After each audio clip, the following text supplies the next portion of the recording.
Joe Bonamassa thinks that CDs will be gone within 5 years. Here's a tweet that he just put out recently.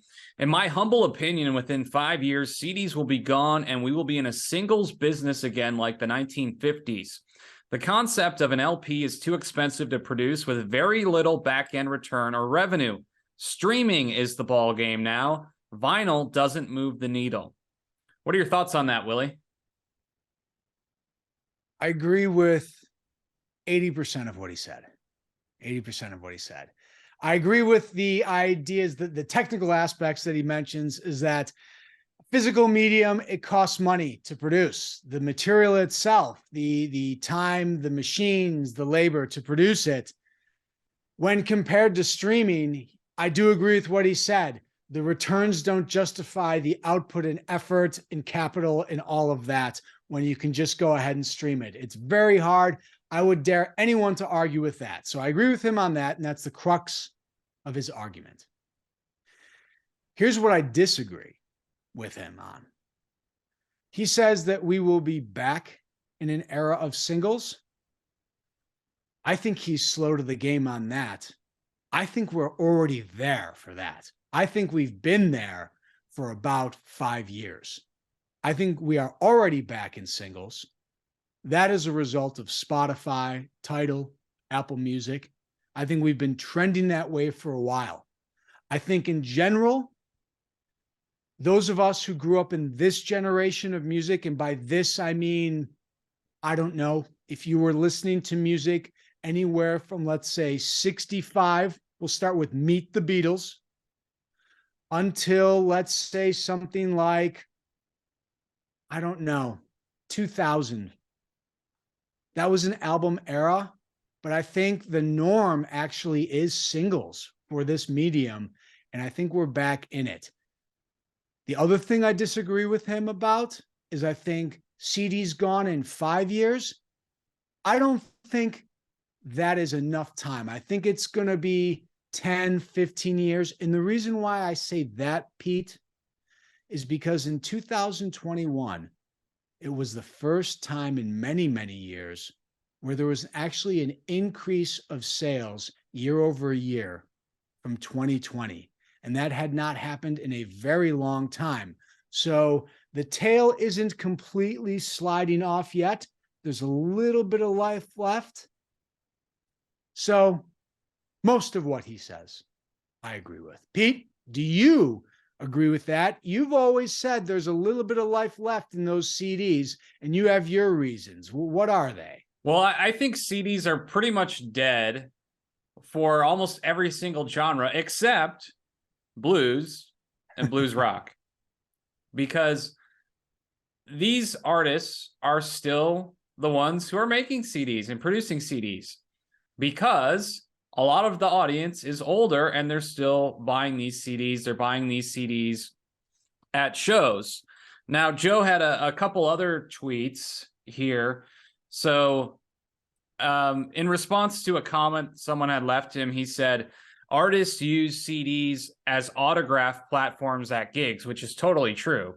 I mean, there's so many artists today now. It's like, you're a fan, you go to the show, and you buy their CD because the artist will sign it for you after the gig, and you get something to take home with you. You know, another thing Joe added, though, is like most folks don't have a CD player in their house or car anymore, which is also true. The biggest revenue streams, this is from Joe, the biggest revenue streams for artists are touring, merchandise, and revenue generated from a successful YouTube or social media platform. Now, this is interesting. A couple of years ago, I had a chance to sit down with Joe, and I asked him about streaming, and he was really not a fan of streaming.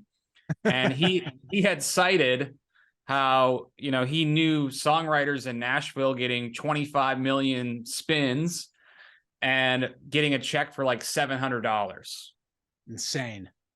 I think with streaming, and Joe, you know, he's talking about the singles world that we're in. So he's putting out music videos for almost all of his songs now, like Tales of Time, his new live album. Like, they're putting out a new live video performance, you know, from that all the time. I think Joe is one of the artists who can benefit from streaming because of the sheer volume of songs that he has released and put out. Sure. Most artists, I don't think, have that sort of advantage that Joe has, because every single, in this streaming world, I look at it like this, Willie, every single song that an artist releases is an asset. Okay. And so the more assets you have, the more money you can make. Right. And Joe has a lot of them. And so it's like you have a bunch of different songs and say, you're the average artist. Well, a lot of your songs aren't getting a ton of streams, but if you have a sheer amount of volume, it starts to add up. And I think for someone like Joe, he is getting a lot of streams, but he just has an enormous catalog. Right. And the other thing is, I look at these as kind of evergreen assets where he's got people who are going back year after year after year, time after time, going back to his catalog and streaming his songs. So that is a benefit of streaming. If you have a really large catalog, is people go back to it and you do get some money continually over time for that. Now, again, we all know that streamers are not paying out very much money. No. But if you have a really big catalog of songs, it can be beneficial.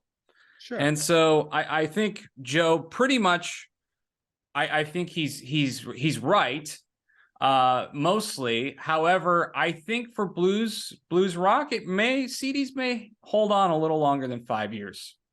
Yeah, I think so too. I don't, I have no crystal ball, Pete. I don't. And, once again, I always laugh about the fact that in the middle of my college experience, Napster wiped out most of my net worth, to be honest. It was all in CDs. It was hundreds and hundreds of CDs in Case Logic books that all became worthless.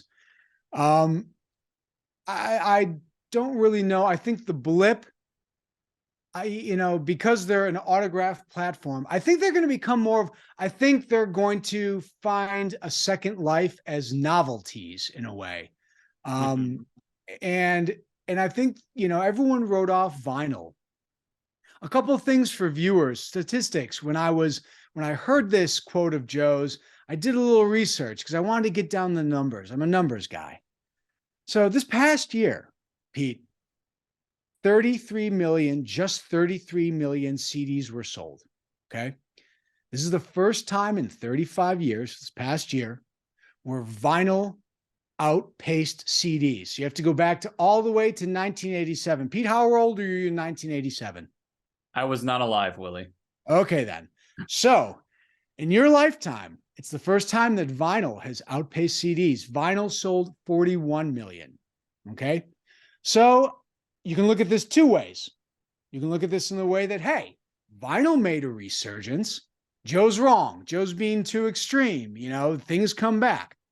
But then to Joe's credit, here's the big stat that I will leave you with, and I will finish on this.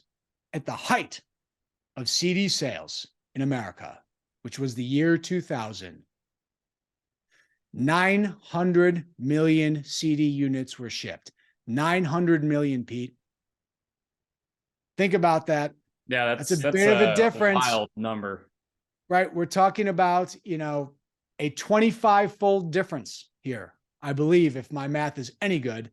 That's wild. So in 23 years, it's been sliced to a 25th of what it once was. So that supports Joe's claim that the CD game is over. And you mentioned, Willie, that vinyl outselling CDs. That in itself is amazing, considering how long it takes for artists to get vinyl produced. Yes. We had Joe on the Blues Rock Show in the fall, and we asked him about his upcoming album. And he had mentioned that they pretty much have to have the name of the album before they even really start working on the album and recording on the album, because it takes at least 9 minutes, or not 9 minutes, 9 months to get the vinyl produced. Right. Whereas it takes 9 minutes to get that song up onto a streaming service. Yeah. Yeah.